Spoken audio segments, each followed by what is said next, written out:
The next question that Jade asked was like, what does your campaign look like for like a webinar, for hosting a webinar? And what she means is like in Infusionsoft, there's a campaign built out to encourage people to attend, to drive new registrations, to follow up with them and make sure that people join the webinar.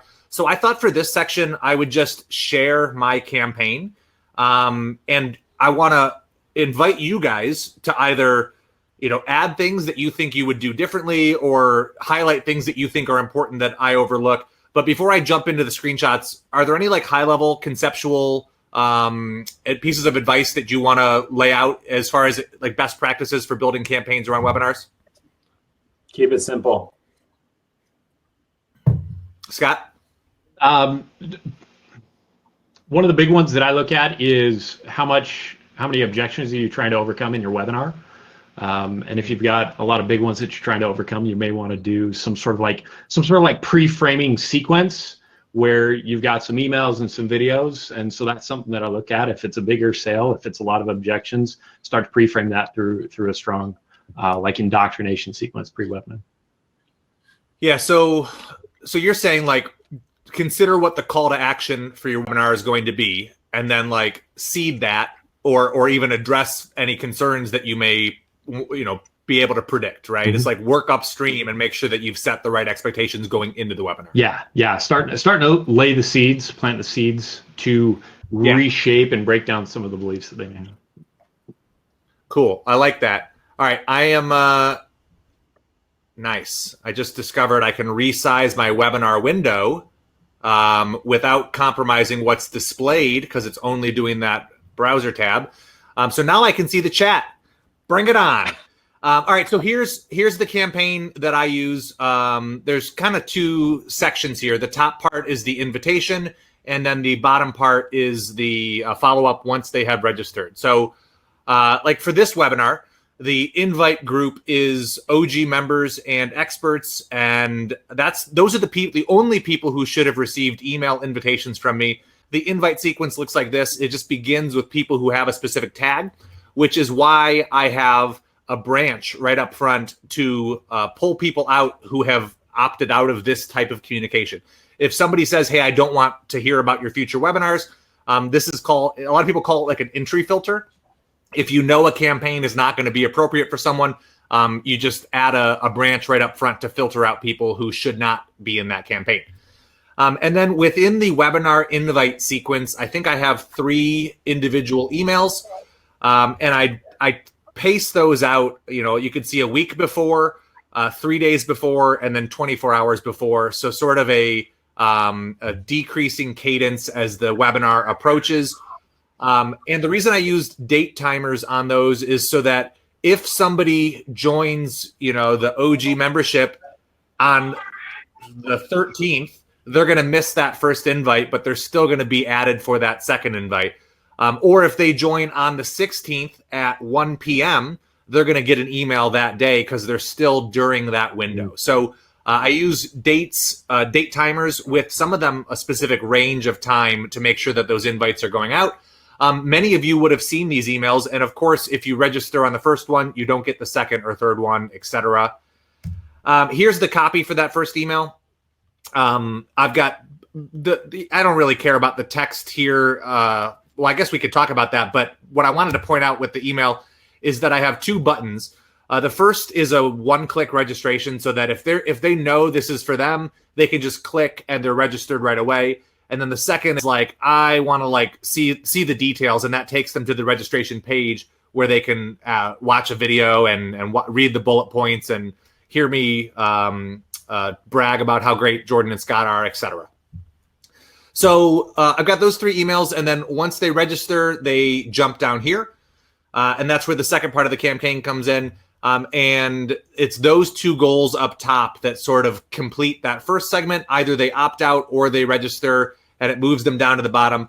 Yeah, Steve said the one-click registration is sweet. I love that Demio makes that super easy. And that's one of those things that if you're comparing webinar tools, it may not be on your list to look for, but it isn't always it isn't always something you can do, obviously. So I like that Demio includes that for me.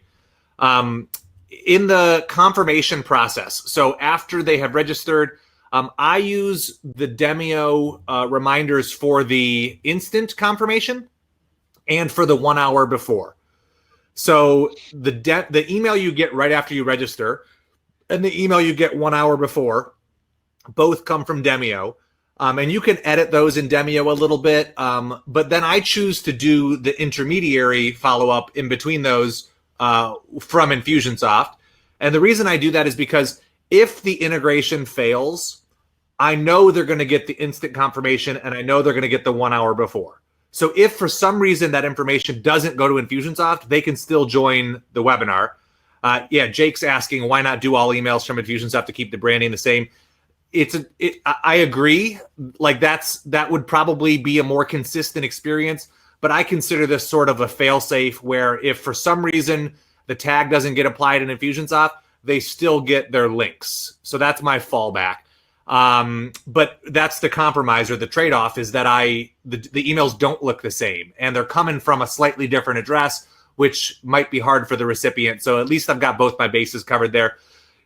You can see there's also options here for 15 minutes before, 24 hours before, and for an automated replay email. I'm not using those in this instance, but if you're considering Demio, you could. I then have this countdown sequence, and this is a template campaign that I use for almost all of my webinars. But in there, I have 2 emails, the day before and 3 days before. And for this particular webinar, for today's webinar, I didn't use the 3 days before. I didn't build that out. There wasn't a whole lot that I needed you to do. But as Scott pointed out, if there's like pre-work that needs to be done, or if you want them to have context for anything going into the webinar, if there's resources they need ahead of time, this is where you could start to build that conversation. In the 24-hour to go email, all I'm really doing there is giving them links to add this to their calendar to hopefully increase the likelihood that they will be there on the live webinar. And those links are built using the plus this feature for add to calendar. Are you doing that in the, I would do that in the confirmation email as well, right? So they're in the confirmation email from Demio by default. Okay. Yeah. But for the Infusionsoft emails, I couldn't figure out how to easily get that over. So I just created my own using plus this. And what I like about that, like and dislike, what I like about that is that I could just delete the plus this tool once I'm done, because once the webinar is in the past, people don't need it on their calendar. So it's nice because if you're like counting how many features you're using, you can set it up for a week and then scrap it when you're done. What I don't like is that it's kind of painfully inefficient to have to set it up each time. So I haven't figured out a super elegant solution, but for now that seems to do the trick. And then you can see plus this offers a ICS file, which is Outlook and iCal, and then it also offers a Google link. I just add those to my campaign links so that I can link to them in multiple emails if there are several. You can see I have the OneClick registration link here, as well as the registration URL for the full page. And that makes it really easy when I clone campaigns for the next webinar to just update these in a central area. And then I still need to update some of the copy in the emails, but I don't have to worry about, did I get that link or did I not? It standardizes things from a systems perspective. Okay, so I think that's it. You can see I've got a note on the campaign canvas with my registration links. I just do that right at the beginning so that if I ever need those, they're there. I also use a clipboard manager, the one that Scott turned me on to, which is Paste. So that tactic of leaving them on the campaign canvas has been less of a concern for me because I have all of my clipboard history, saved for perpetuity. But if you're building campaigns regularly and you don't have a clipboard manager, sometimes it's helpful to have those on your dashboard. So you can see after people register, I have these are just empty sequences for the recording, and I have those as empty because until the recording is processed, I don't have anything ready for them. So I let them go into these empty sequences, and then I just switch those 2 sequences in draft mode on once I have the recording link added to those emails. All right, Jordan, what do you like? What don't you like? What would you add or change, or anything you wanna call out? No, I mean, this is actually pretty identical to what I would say. You know, the only thing That's why I explained it all Right. first, so I can take Yeah. credit. You know, my thing is that I like to err on the side of simplicity before I build something complex, because, you know, if, like, heaven forbid nobody shows up to your webinar, you didn't waste all that time building a campaign that's never going to get used, right?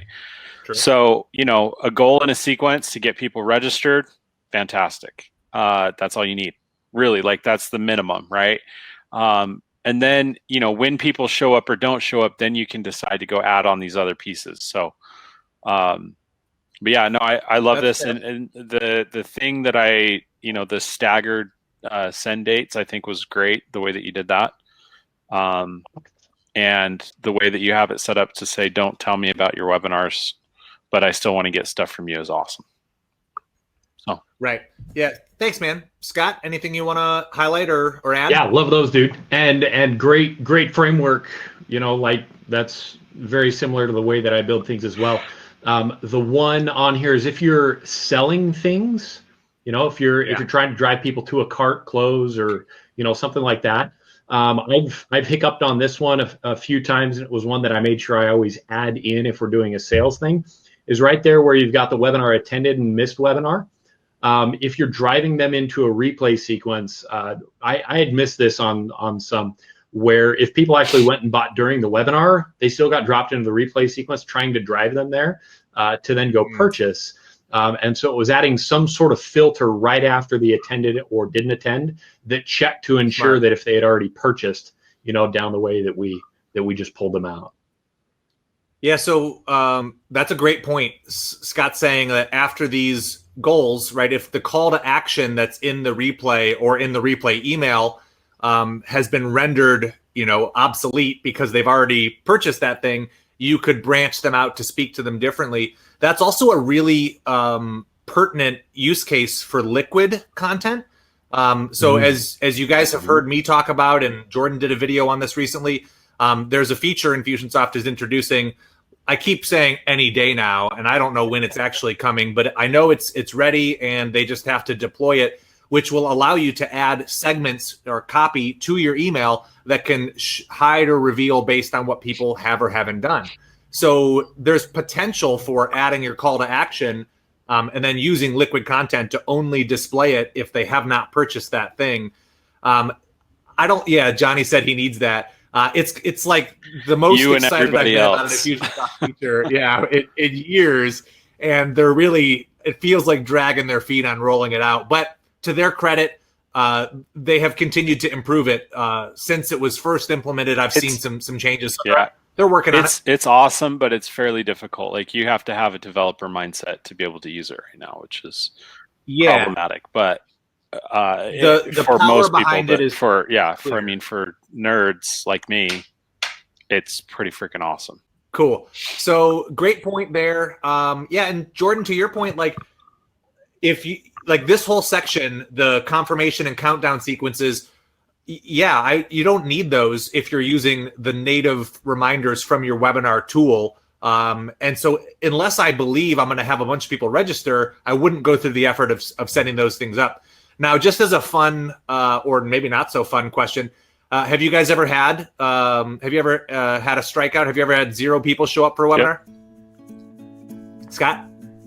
I think so. I've had like 1 or 2, like small, that's the worst. Like small when attendees. When it's 1 or 2, you're just like, I'm talking to myself.